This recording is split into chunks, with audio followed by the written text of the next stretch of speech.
খাব্বাব রাদিয়াল্লাহু তাআলা আনহুর কাছে গেল।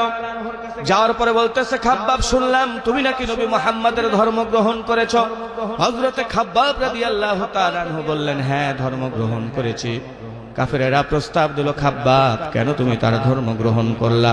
তার ধর্মটা ছেড়ে দাও, এর বিনিময়ে যদি তোমার সম্পদের প্রয়োজন হয় সম্পদ দেব, সুন্দরী নারীর যদি প্রয়োজন হয় সুন্দরী নারী দেব, যদি ক্ষমতার প্রয়োজন হয় ক্ষমতা দিব। হযরতে খাব্বাব রাদিয়াল্লাহু তাআলা আনহু বললেন, ও মক্কার কাফেরেরা, সারা পৃথিবী যদি আমার নামে লিখে দেওয়া হয়, তারপরেও যে রাসূলের উপরে ঈমান এনেছি ঈমান ছাড়তে পারবো না। আলাইহি ওয়াসাল্লামের বয়স যখন ৪৫ বছর, নবীজি সাল্লাল্লাহু আলাইহি ওয়াসাল্লাম কাবা ঘরের সঙ্গে হেলান দিয়ে বসে রয়েছেন। এমন সময় হযরতে খাব্বাব রাদিয়াল্লাহু তাআলা আনহু আমার নবীজির কাছে আসলেন। আসার পরে বলতেছে, ইয়া রাসূলুল্লাহ, ইয়া হাবিবাল্লাহ, আলা তাস্তানসিরু লানা, আলা তাদউল্লাহ লানা। এই যে আমাদের উপর এত জুলুম অত্যাচার নির্যাতন করা হচ্ছে, আপনি কি দেখেন না? আপনি কি আল্লাহর কাছে আমাদের জন্য একটু দোয়া করতে পারেন না? এই জুলুম অত্যাচার নির্যাতন আর আমাদের সহ্য হয় না। আমার নবীজি আল্লাহর ওহী ছাড়া একটা কথা বলতেন না। কথা বলেন ঠিক কিনা? মা ইয়ানতিকু আনিল হাওয়া ইন হুয়া ইল্লা ওয়াহয়ুন ইউহা। আল্লাহর ওহী ছাড়া আমার রাসূল একটি কথাও বলতেন না। আমার নবীজি চুপ করে বসে রইলেন। সঙ্গে সঙ্গে জিবরাইল আলাইহিস সালাম সূরা আনকাবুতের ২ এবং ৩ নম্বর আয়াত নিয়ে আমার নবীজির সামনে হাজির হয়ে গেলেন। সুবহানাল্লাহ বলেন। আহাসিবান নাসু আন ইউতরাকু আন ইয়াকুলু আমান্না ওয়া হুম লা ইফতানুন।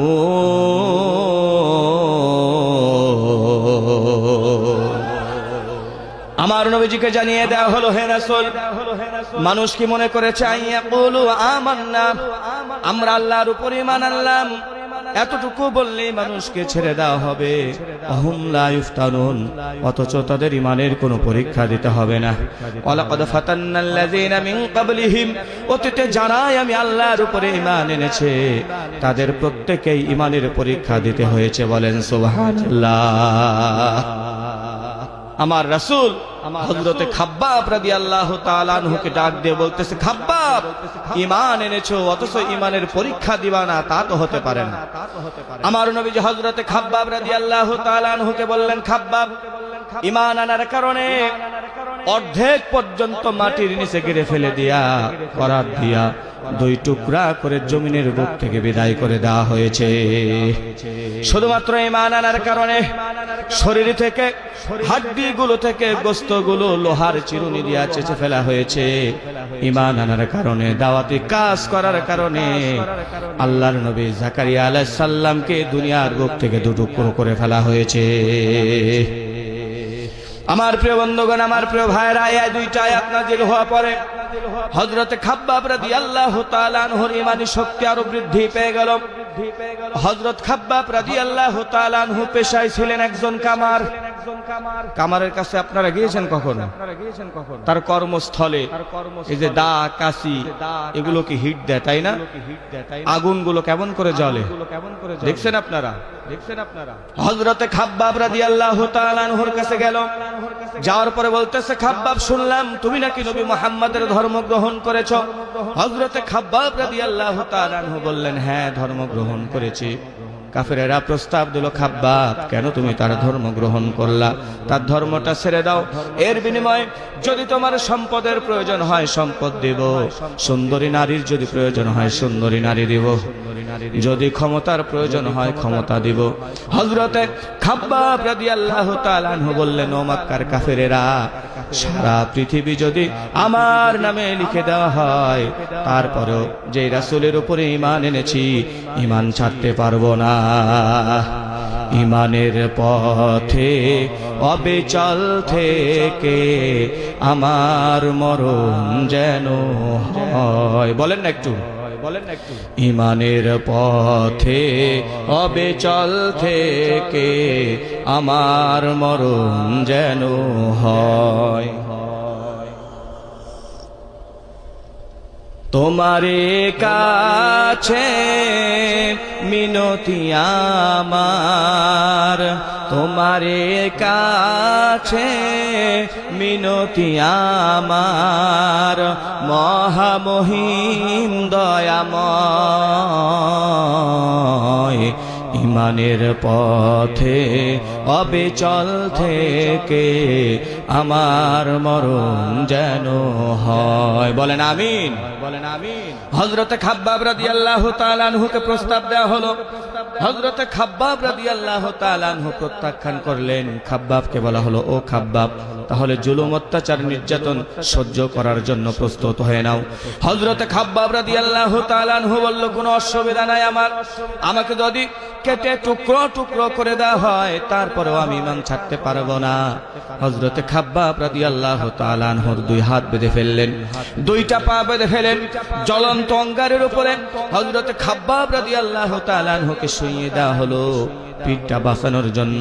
হযরতে খাব্বাব বারবার তার বুকটা উঁচু করতেছিলেন। কাফেরের বাচ্চারা বারবার বুক উঁচু করা দেখে দূর থেকে বৃহদাকার একটি পাথর নিয়ে এসে হযরতে খাব্বাব রাদিয়াল্লাহু তাআলা আনহুর বুকের উপরে চাপা দিয়েছে। আমার প্রিয় বন্ধুগণ, আমার প্রিয় ভাইরা, শুধু তাই নয়, দুইটা হাত আর দুইটা পা একত্রিত অবস্থায় বাঁধা ছিল, বারবার ছটফট করতেছে বাঁচার জন্য। কাফের মুশরিক বেঈমানরা হযরতে খাব্বাবের দুইটা হাত খুলে ফেলে দিল। দুইটা হাত দুই পাশে টান দিয়ে তা বাঁধা ফেলা হলো। দুইটা পা খুলে দেওয়া হলো। দুইটা পা দুই দিকে টান দিয়ে বেঁধে ফেললেন, এক চুরো নড়াচড়া যেন করতে না পারে। হযরতে খাব্বাব রাদিয়াল্লাহু তাআলা আনহুকে এইভাবে জুলুম করা হয়েছে, অত্যাচার করা হয়েছে, তারপরেও বিন্দু পরিমাণ ইসলাম থেকে সরে যায় নাই। ঠিক কিনা ভাই, কথা বলেন ঠিক কিনা? গত 16টি বছরে দেখেছেন আপনারা ইসলামী আন্দোলনের নেতা কর্মীদেরকে অসংখ্য জুলুম অত্যাচার নির্যাতন করা হয়েছে, ফাঁসির কাস্টে গিয়েছে। জীবনের শেষ মুহূর্ত পর্যন্ত বাতিলের কাছে মাথা নত করে নাই। আমাদের কোরআনের ফাঁকি আল্লামা দেলার হোসেন সাইদি জীবদ্দশায় বলেছিলেন, প্রভু আমার, নিশ্চয় তুমি জানো ক্ষমতার কর্তৃত্ব লাভের কোনো অভিলাষ কোনো কালে ছিল না আমার অন্তরে, শুধু বুক ভরা আশা একান্ত দয়া পরশে শামিল করে নিও তোমার প্রিয় বান্দাদের কাতারে। আল্লাহু আকবার বলেন। আহারে, এই কোরআনের পাখি 50টি বছর কোরআনের দাওয়াত দিলেন, 50টির অধিক দেশে তিনি ভ্রমণ করলেন। চট্টগ্রামে এক ময়দানে সূরা ফাতিহার তাফসীর শোনার পর অগণিত অমুসলিম ভাইরা তার হাতে হাত রেখে কালিমা পড়ে মুসলমান হয়েছিলেন।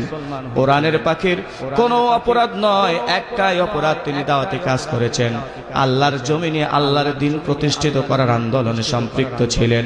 এই কারণে 13টি বছর জেলখানায় বন্দী রেখে জালিম শাসক দুনিয়ার বুক থেকে তাকে শহীদ করে দিয়েছে। ঠিক কিনা? আমাকে শহীদ করে সেই মিছিলে শামিল করে নিও, যেই মিছিলের নেতা আমির হামজা, খুবাইব খাব্বাব, আল্লাহর ছিল যারা অতি প্রিয়, শামিল করে নিও। বলেন আমিন।